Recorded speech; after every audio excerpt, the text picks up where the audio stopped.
Alors bonjour à tous, bonjour tout le monde. Petite vidéo, aujourd'hui nous allons parler un peu de religion.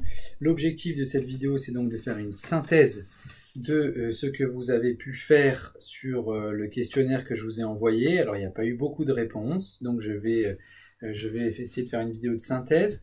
Puis je vous enverrai en même temps un lien avec tout ce qui relève des textes, puis du diaporama, puis éventuellement d'un prolongement sur un travail que je vous laisserai faire de dissertation. Donc petite synthèse très rapide. Bon, science et religion, gros débat. On sait bien quel est le problème. Le problème, c'est qu'il y a un rapport à la vérité qui semble radicalement opposé. En effet, vous avez déjà tous entendu parler de ces débats autour du créationnisme, etc. On a d'un côté la vérité scientifique qui avance à coup de preuves. Alors de preuves, on a vu que la notion de preuve, il fallait la manipuler avec une certaine précaution, mais en tout cas avec des vérifications expérimentales, avec des théories qui ont été justifiées, validées par différentes expériences. Et puis on a d'autres formes de connaissances qui traitent des mêmes sujets et qui semblent pour nous dire des choses qui relèvent au mieux de l'ineptie, au pire du délire. Hein. Et donc on se demande au fond quel crédit encore peut-on accorder à ces propos-là, hein, qui sont apparemment complètement éloignés de la vérité scientifique. Alors, c'est ce problème-là, hein, qui nous intéresse et qui a été mis en valeur par le premier texte sur lequel je vous ai demandé de travailler un petit peu, le texte de Bertrand Russell. Je ne peux pas écrire au tableau parce que le tableau est plein de mathématiques, comme vous le voyez, mais Bertrand Russell, qui lui aussi d'ailleurs est un mathématicien, et donc qui essaye de faire cette distinction très nette, hein, entre d'une part ce qu'il appelle le credo religieux au début du texte, hein, credo religieux, c'est-à-dire un croyant, lorsqu'il croit, lorsqu'il adhère à ses dogmes, y adhère comme à des vérités absolues, et de l'autre côté, le scientifique qui, lui, lorsqu'il fait ses recherches, lorsqu'il élabore ses théories et construit ses expérimentations, n'atteint jamais une vérité absolue, hein, mais atteint une vérité qui est simplement la vérité contenue, hein, dans la vérification de l'expérience. Il n'y a donc pas de vérité absolue en science, et on a l'impression que les deux domaines s'opposent, non pas parce qu'il y en a un qui dirait n'importe quoi et l'autre qui dirait absolument la vérité.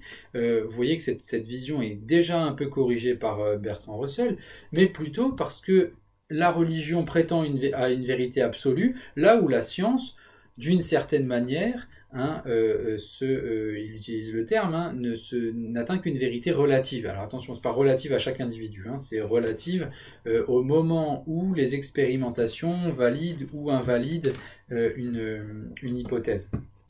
Donc ce sont deux rapports apparemment très différents à la vérité. Alors c'est ça qui m'intéressait beaucoup dans la deuxième partie du cours, c'était de nous demander si déjà par le passé des penseurs, des philosophes, des savants n'avaient pas réfléchi à ce même constat, à savoir, c'est quand même étrange que sur des mêmes objets, la vérité philosophique et la vérité scientifique se heurtent, hein, et se contredisent. Auquel cas, il fallait bien en invalider une. Je vous rappelle le principe de contradiction fondamentale. Une chose ne peut pas être à la fois elle-même et son contraire en même temps et sous le même rapport.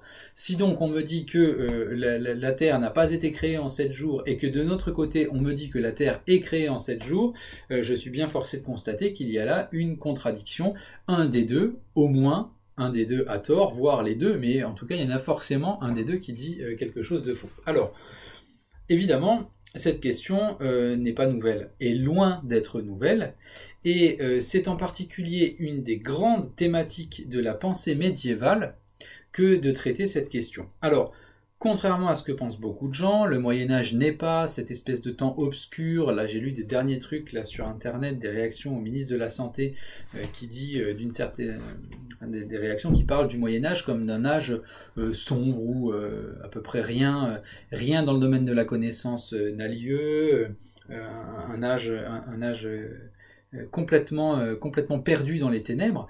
Alors c'est juste absolument faux, et j'espère que J'espère que vous allez me faire confiance, sinon vous recherchez sur Internet. Hein, le Moyen-Âge, c'est l'âge des universités, c'est l'âge des savants qui vont discuter dans des grands centres, dans des grandes universités pour partager leur savoir et leur discipline.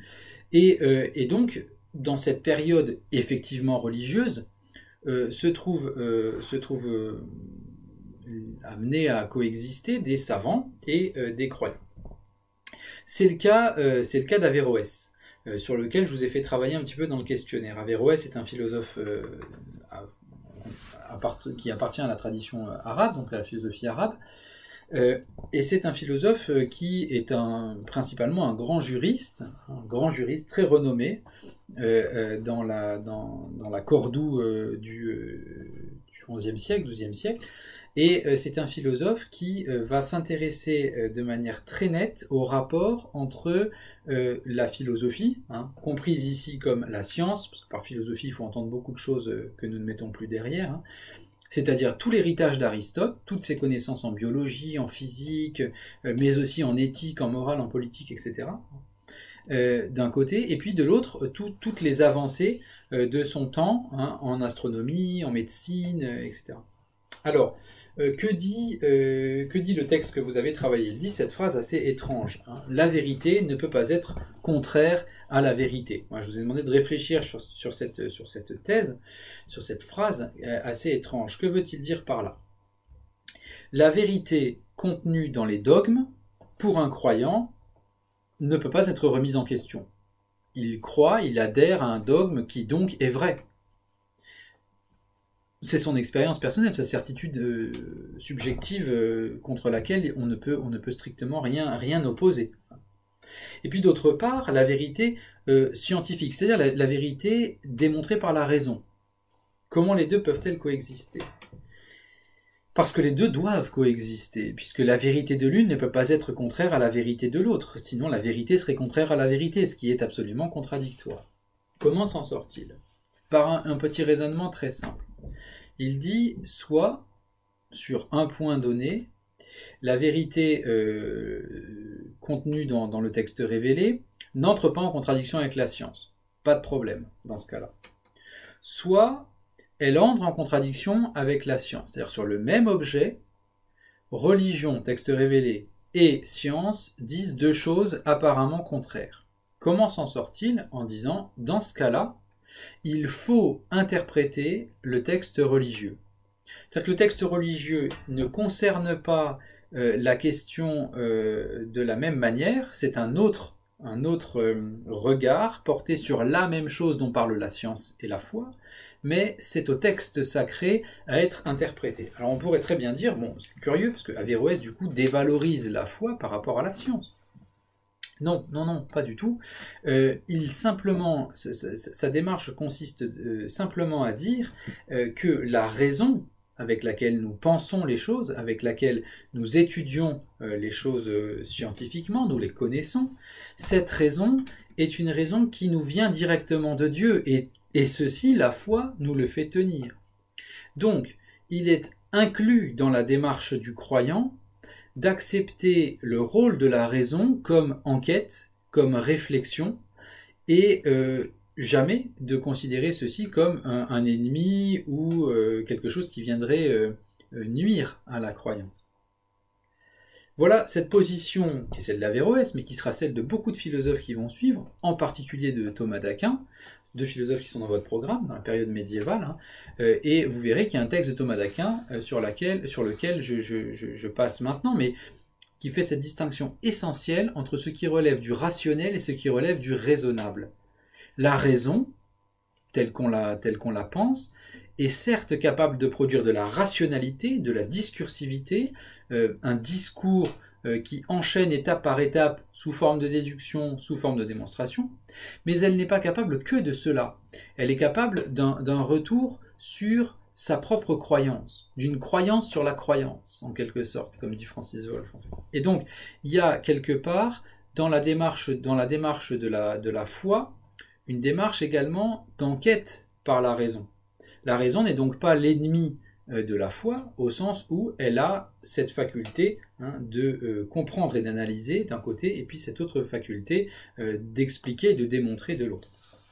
Alors, dernier point du cours, un dernier point des textes que je vous avais fait travailler la dernière fois, une telle question médiévale va recevoir un certain éclairage à la période moderne. Je vous ai travaillé le texte d'Auguste Comte qui va distinguer les trois états, j'y reviens pas parce que c'est dans le texte, l'état théologique, l'état métaphysique et l'état positif. L'idée de Comte étant que l'état positif étant l'état du progrès auquel on doit arriver. Quelle question se pose-t-on dans cet état positif ? On ne se pose plus la question du pourquoi les choses sont-elles ainsi. C'est-à-dire, on ne se pose plus la question de la causalité. Ce qui intéresse Auguste Comte, et la science positive à son tour, c'est la question du comment les choses sont-elles, c'est-à-dire, on ne cherche plus des causes, mais des lois.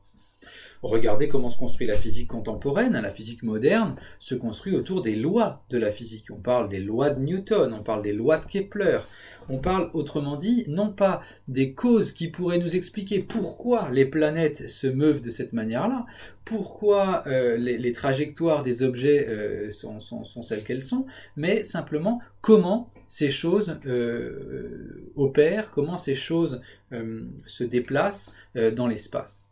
Autrement dit, et j'arrêtais le cours là-dessus, si la science moderne adhère à un projet comme celui-ci qui consiste à valoriser et à n'accorder de valeur scientifique qu'à la question comment les choses fonctionnent-elles, c'est-à-dire qu'à la recherche des lois, cela laisse à la raison, et non pas à la rationalité, mais à la raison, un autre champ, un vaste champ, qui est celui de l'interrogation du sens, de la signification. Cet autre champ n'est pas réservé à la religion, mais peut être tout à fait intégré au champ beaucoup plus vaste que nous avons déjà qualifié au début de l'année de culture. Par cet aspect, par cette idée de culture artistique, religieuse, etc., se traduit quelque chose de l'expérience que l'homme peut faire du sens qu'il donne au monde qui l'entoure, et non pas de l'explication par les lois, non pas de la question comment les choses fonctionnent-elles, mais pourquoi, au sens pour quelle raison, dans quelle signification se situe-t-on quand on se pose ce genre de questions. Et voilà le champ qui reste absolument pas fermé à l'interrogation de la raison, mais d'une raison qui ne fonctionne pas sur le même mode de rationalité que la raison scientifique. Voilà. C'était ces points d'analyse sur lesquels je voulais qu'on réfléchisse à partir d'abord du problème posé par Bertrand Russell dans Science et Religion, un texte très court que vous trouvez sur Internet et que vous pouvez tout à fait lire, très lisible. Et puis, d'autre part, le discours décisif d'Averroès dans la deuxième partie, et enfin, cette interrogation autour de cette question des trois états d'Auguste Comte, et de son prolongement d'ailleurs chez Kant, dont je ne vous parle pas dans cette vidéo, mais que vous avez un petit peu sur vos documents.